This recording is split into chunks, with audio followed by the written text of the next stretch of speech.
Hello everyone, कैसे हैं आप सभी लोग। तो आज हम अगला टॉपिक शुरू करते हैं 1.1 square numbers. Why are the numbers 1, 4, 9, 16 called squares?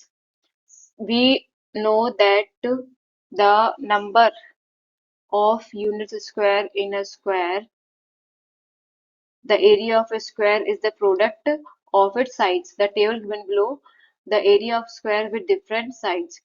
तो जो स्क्वायर क्या होता है? स्क्वायर एक क्वाड्रिलेटरल रहता है जिसकी चारों साइड्स इक्वल रहती है ना। एक स्क्वायर, इसकी चारों साइड क्या है? इक्वल है। उसका एरिया कैसे निकालते हैं? साइड इंटू साइड, है ना, साइड टू साइड। और ये क्या है, इसकी दोनों साइड जो चारों साइड रहती है इक्वल रहती है। तो इसकी जो लेंथ होगी वही लेंथ इसकी होगी, और दोनों को मल्टीप्लाई कर देंगे तो क्या हो जाता है? स्क्वायर। तो ऐसे हम क्या निकालते हैं? स्क्वायर का एरिया निकालते हैं। तो यहाँ पे वही दिया है कि जैसे 1 सेंटीमीटर का अगर या 1 यूनिट का कोई स्क्वायर है तो उसका एरिया कैसे निकालेंगे? 1 इंटू 1। तो ये क्या हो जाएगा? 1 यूनिट। ऐसे 2 है तो 2 इंटू 2 कर देंगे तो 4 स्क्वायर यूनिट हो जाएगा। 3 है, 3 इंटू 3 कर देंगे तो 9 हो जाएगा, जैसे यहाँ पे देखिए। और जैसे 4 है तो 4 इंटू 4 तो 16 हो जाएगा। 5 है तो 5 इंटू 5 25 स्क्वायर यूनिट। जैसे आप यहाँ पे देख रहे होंगे, जैसे ये एक 1 यूनिट की लेंथ है, 1 सेंटीमीटर या 1 यूनिट मान लो। ये भी 1 यूनिट है, ये भी 1 यूनिट है, ये भी 1 यूनिट, टोटल कितना हो गया? 4 यूनिट। ऐसे यहाँ पे 1 2 3 4, ये भी कितना हो जाएगा? 4 यूनिट। ये 4 बाय 4 का एक स्क्वायर है। अब इसका आप इंटू कर रहे हैं तो ये 1 2 3 4 5 6 7 8 9 10 11 12 13 14 15 16। तो ये कितना आ गया? 16 ही आ गया ना। ये क्या आ गया? इसका पूरा एरिया आ गया है। ठीक है।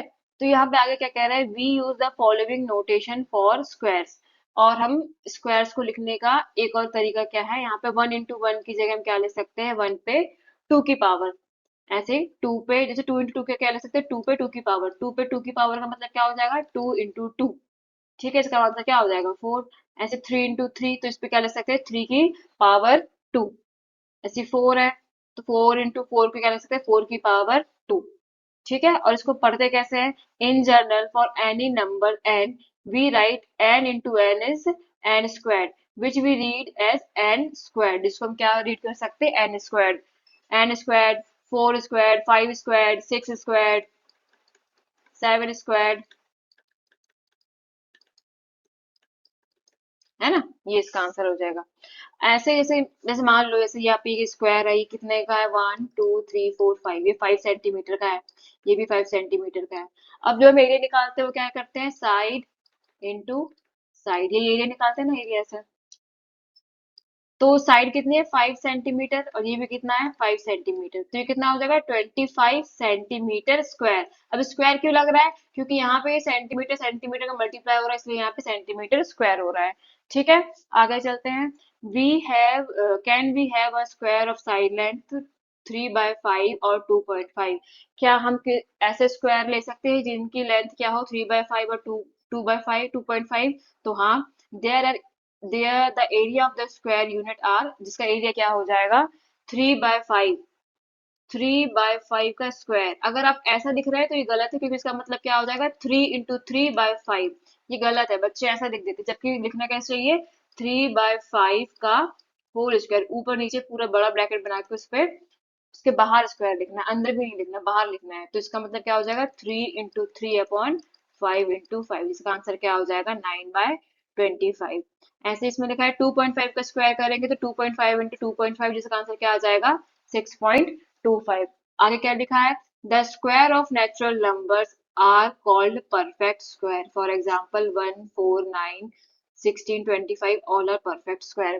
तो ये बोल रहा है कि जो नेचुरल नंबर है, नेचुरल नंबर कहाँ से शुरू होते हैं? 1 2 3 4, ऐसे इनफाइनाइट तक चलते रहते हैं। जीरो इंक्लूड नहीं होता, जीरो इंक्लूड हो जाएगा तो वो होल नंबर हो जाएगा, है ना। तो ये क्या बोल रहा है? कि जो नेचुरल नंबर रहते हैं उनका जो स्क्वायर निकालते हैं उसको क्या बोलते हैं? अपन परफेक्ट स्क्वायर। ठीक है। और वो क्या है? 1 4 9 16 25 36, ये सारे क्या है? परफेक्ट स्क्वायर नंबर है। नेक्स्ट क्या है? Patterns and properties of perfect square. Find the squares of the first 30 natural number and fill the table given below. तो हमें क्या करनी है? टेबल फिल करनी है, इनका स्क्वायर निकालना है। जैसे 1 इंटू 1 क्या हो जाएगा? 1, तो ये लिखा है। 2 इंटू 2 क्या हो जाएगा? 4।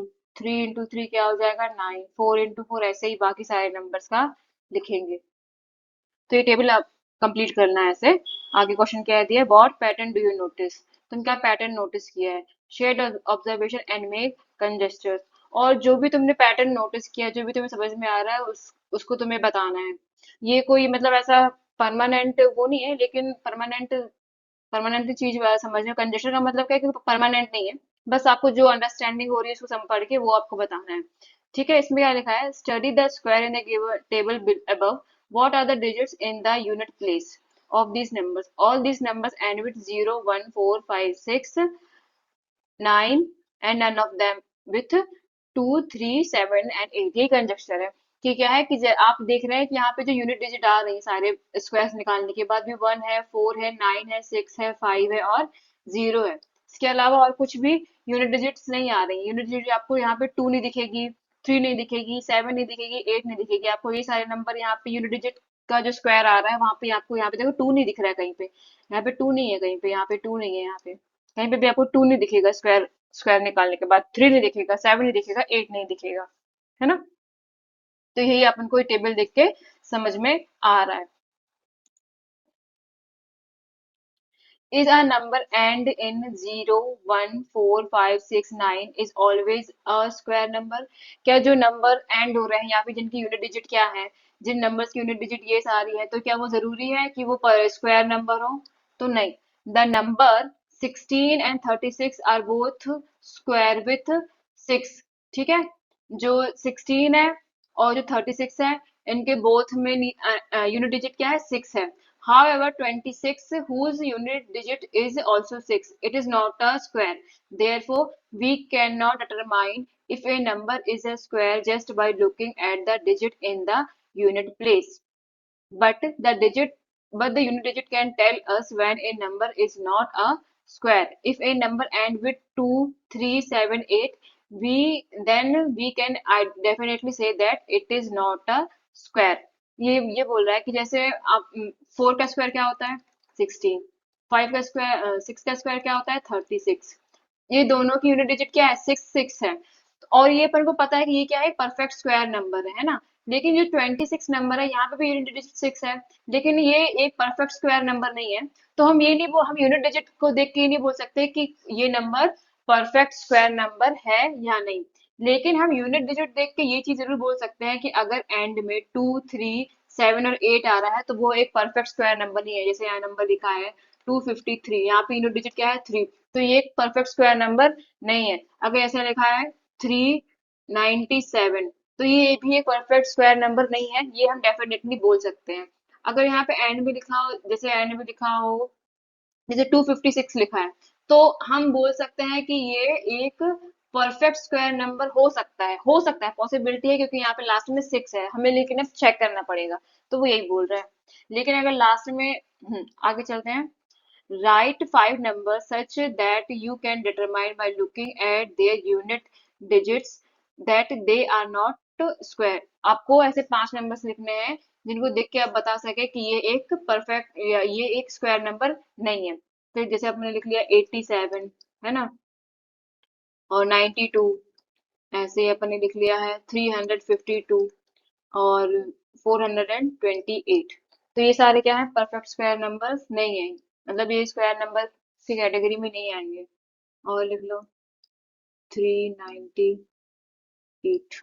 ठीक है, the square the squares 1 square 9 square 19 square all have 1 in their unit place. Write the next two square. Notice that if the number has 1 or 9 in the unit place, then it is a square and with 1। ये बोल रहा है कि जैसे आपने 1 का square निकाला तो क्या आया, 1। आपने 9 का स्क्वायर निकाला तो क्या आया, 81। यहाँ पे देखिए यूनिट डिजिट 1 है। फिर आपने स्क्वायर निकाला किसका, 11 का, तो कितना आ जाएगा, 121। स्क्वायर निकाला 19 का, ये तो क्या आ जाएगा, 361। ठीक है, फिर आपने ऐसे ही 21 का स्क्वायर निकाला तो ये क्या आ जाएगा, 441। तो आपको ये समझ में आ रहा है कि अगर आप 1 का स्क्वायर कर रहे हैं, 19 का स्क्वायर कर रहे हैं, 11 का स्क्वायर कर रहे हैं, तो लास्ट में क्या आ रहा है, 1111 आ रहा है, 111 आ रहा है। मतलब आप किसी भी नंबर का स्क्वायर करें, जैसे 251 या 391 का इनका स्क्वायर करेंगे तो लास्ट में जो यूनिट डिजिट आएगी ना, जो लास्ट जो नंबर आएगा उसका जो यूनिट डिजिट रहेगा वो हमेशा क्या रहेगा, 1। अगर आपने 399 का भी स्क्वायर किया तो नंबर जो आएगा उसका यूनिट डिजिट हमेशा क्या रहेगी, 1। वो ये बोल रहा है। ऐसे let us consider square of number ending in 6, 16, 36, 196 and 16। तो ये बोल रहा है अगर आप जैसे जो नंबर 6 पे एंड हो रहा है स्क्वायर, जैसे आपने निकाला 4 का स्क्वायर तो क्या आ रहा है 16, यहाँ पे यूनिट डिजिट क्या है 6। आपने निकाला 6 का स्क्वायर तो यहाँ पे क्या आ रहा है 36, तो ये भी क्या 6 में एंड हो रहा है। फिर आपने निकाला 14 का स्क्वायर तो कितना आ रहा है 196, ये भी 6 पे एंड हो रहा है। फिर आपने निकाला 16 का स्क्वायर तो क्या आ रहा है 256, ये भी क्या 6 पे एंड हो रहा है। इसका मतलब अगर आप 4 या उसके पहले कोई भी नंबर लिखा हो उसका आप स्क्वायर कर रहे हैं, या फिर कोई भी नंबर का स्क्वायर कर रहे हैं जिसके एंड में 6 आ रहा है, इन दोनों का ये जो स्क्वायर करने के बाद नंबर आएगा उसकी यूनिट डिजिट क्या रहेगी, हमेशा 6 रहेगी। वो ये बोल रहा है which of the following numbers have 6 in their unit digit। तो वो ऐसे कौन कौन से नंबर्स हैं जिनके स्क्वायर करने पे अपन को यूनिट डिजिट में 6 मिलेगा। तो जैसे आपने किया 4 का स्क्वायर तो क्या आता है 16, आपने देखा 4 का स्क्वायर करने पे 16 में यूनिट डिजिट 6 आ रहा है, तो इसका मतलब जितने भी 4 वाले नंबर होंगे उनका यूनिट डिजिट 6 रहेगा। फिर आपने किया 6 का स्क्वायर तो आ गया 36, आपने देखा 6 का स्क्वायर करने पे डिजिट क्या आ रही है 6, तो जितने भी 6 वाले नंबर रहेंगे उनके भी यूनिट डिजिट में हमेशा क्या रहेगा 6। फिर आपने किया 2 का स्क्वायर तो क्या आ रहा है 4, या फिर 12 का स्क्वायर तो कितना आ रहा है 144, तो यहाँ पे यूनिट डिजिट 4 आ रही, तो इसके में भी यूनिट डिजिट 6 नहीं रहेगी, इसमें भी यूनिट डिजिट 6 नहीं रहेगी। Find find more such pattern by observing the number and their square in the table. तो अब हमें जो एक और नई चीज समझ में आ रही वो ये है कि आपने किया 1 का स्क्वायर तो वो क्या आ रहा है 1, आपने किया 2 का स्क्वायर तो क्या आ रहा है 4, आपने किया 3 का स्क्वायर तो क्या आ रहा है 9। तो आपने एक चीज नोटिस की कि आपने अगर 1 का यूनिट और यूनिट प्लेस और जो 9 का स्क्वायर करने पे यूनिट प्लेस है वो इक्वल आ रही है। फिर आपने नोटिस किया कि आपने 2 का स्क्वायर किया है इसकी यूनिट प्लेस और 8 की यूनिट प्लेस इक्वल आ रही है। फिर आपने नोटिस किया कि जो 3 की यूनिट प्लेस है और जो 7 की यूनिट प्लेस है वो क्या है, इक्वल है। फिर आपने नोटिस की कि जो 4 की यूनिट प्लेस आ रही स्क्वायर करने के बाद और जो 6 की यूनिट आ रही है यूनिट प्लेस आ रही स्क्वायर करने के बाद वो भी क्या है, इक्वल है। थोड़ा और आगे देख लेते हैं। तो यहाँ पे भी वही चीज सेम पैटर्न है। यूनिट डिजिट पे अगर क्या है 1 है, यहाँ पे भी अगर यूनिट डिजिट पे 1 है और 19 है, यहाँ पे भी यूनिट डिजिट पे क्या आ रही है 1 आ रहा है। फिर यहाँ पे भी अगर आप 12 में 2 है और यहाँ पे 18 है, इनके भी यूनिट डिजिट में क्या आ रहा है 4 4 आ रहा है। फिर यहाँ पे आपने देखा कि जो 13 है और जो 17 है उसमें दोनों में 19 आ रहा है। 14 हो या 16 हो, इसमें भी क्या आ रहा है 6 6 आ रहा है एंड में। इसका मतलब कि अगर कोई भी नंबर है 39 है, तो इसका इसका स्क्वायर करने पे जो यूनिट डिजिट आएगी वो हमेशा 1 आएगी। और कोई भी नंबर है जैसे 31 ही, इसका स्क्वायर करेंगे तो उसकी यूनिट डिजिट हमेशा क्या आएगी 1 आएगी। वो ये बोल रहा है। और अगर जीरो है तो लास्ट में क्या आएगा 0 आ जाएगा। ठीक है। Consider the following numbers and their square. तो हमें यहाँ पे इसको ऑब्जर्व करना है कि अगर जैसे यहाँ पे आपने देखा 10 का स्क्वायर किया तो क्या आ गया 100, 20 का स्क्वायर किया तो क्या आ गया 400, 40 का स्क्वायर किया तो कितना आ गया 1600। यहाँ पे हो क्या रहा है, आप 40 इंटू 40 कर रहे हैं, 4 4 जाके आ गया 16 और 2 जीरो है तो यहाँ पे 2 जीरो लगा दिए। ऐसे ही आपने किया 70 इंटू 70, तो कुछ नहीं 7 7 जा कितना हो जाएगा 49 लिखा, फिर 2 जीरो बढ़ा दिए क्योंकि यहाँ पे 2 जीरो है। तो ऐसे ये क्या पे यहाँ पे आपने क्या ऑब्जर्व किया है कि we have 1 zero but we have 2 zero. मतलब अब इस साइड जब आप यहाँ पे स्क्वायर कर रहे हैं किसी नंबर का, उसका रिजल्ट स्क्वायर करने के बाद क्या हो रहा है 2 जीरो आ जा रहा है। यहाँ पे देखिए यहाँ पे आपने 100 का स्क्वायर किया है तो यहाँ पे 2 जीरो है, तो यहाँ पे कितने हो गए 4 जीरो हो गए। यहाँ पे भी 2 जीरो स्क्वायर करने के बाद यहाँ पे 4 zero. We have 2 zero this side. यहाँ पे अभी आप मल्टीप्लाई कर रहे हैं तो यहाँ पे स्क्वायर निकाल रहे हैं, तो उसके जो लेफ्ट हैंड साइड है वहाँ पे 2 जीरो है, राइट हैंड साइड में कितने हो जाएंगे 4 जीरो। बट वी है 4 जीरो दिस साइड, यहाँ पे कितने जीरो हो जा रहे हैं 4 जीरो हो जा रहे हैं। आगे क्वेश्चन क्या है, if a number contain 3 zero at end, how many zero will the square have at the end. अगर किसी नंबर के एंड पे 3 जीरो है तो उसका जो स्क्वायर करने के बाद उसके जो नंबर है उसका उसमें कितने जीरो आएंगे, उस रिजल्ट में कितने जीरो आ जाएंगे 6 जीरो आ जाएंगे। जैसे एक नंबर है 9000, यहाँ पे 3 जीरो है, इसका स्क्वायर कर देंगे तो यहाँ पे कितना आ जाएगा 81 1 2 3 4 5 6। तो यहाँ पे कितने 6 जीरो हो जाएंगे। ये जीरो एंड में है, एंड में है। अगर बीच में जीरो है 9 0 9, इसका नहीं बोल रहे कि यहाँ पे इस रिजल्ट में बीच में दो जीरो हो जाएंगे, ऐसा जरूरी नहीं है। लेकिन अगर एंड में है तो हाँ 6 जीरो हो जाएंगे। Next question. What do you notice about the number of zero at the end of a number and the number of zero at the end of the square? तो आपने क्या नोटिस किया, किसी नंबर के and में zero है और उसको स्क्वायर करने के बाद उसके जो नंबर उसके एंड में जीरो आ रहे हैं। Will this always happen? क्या ऐसा हमेशा होगा? Can we say that the square can only have even number of zeros at the end? ठीक है, तो चेक कर लेते हैं। जैसे आपने 70 का स्क्वायर किया तो 7 7 जा 49 और लास्ट में दो जीरो आ गया। आपने 1000 का स्क्वायर किया तो कितने 6 जीरो आ जाएंगे, 1 2 3 4 5 6।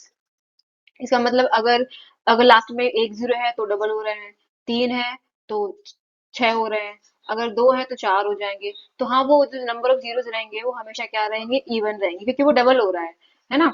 नेक्स्ट क्वेश्चन क्या है? तो यहाँ पे इसका आंसर लिखा है। नेक्स्ट क्वेश्चन क्या है? What can you say about the parity of the number and its square? Parity मतलब इवन ऑड। अगर आप किसी इवन नंबर का, जैसे आपने इवन नंबर क्या 8 का स्क्वायर किया तो क्या है 64, तो ये नंबर भी क्या है, एक एक इवन नंबर है। आपने किसी ऑड नंबर 9 का स्क्वायर किया तो क्या 81, तो ये ऑड नंबर है, तो इसलिए इसका जो स्क्वायर आ रहा है वो भी ऑड आ रहा है। तो हाँ, ये भी है, अगर आप इवन नंबर्स का स्क्वायर करेंगे तो वो हमेशा इवन नंबर आएगा, अगर किसी ऑड नंबर का स्क्वायर करेंगे तो वो ऑड नंबर आएगा।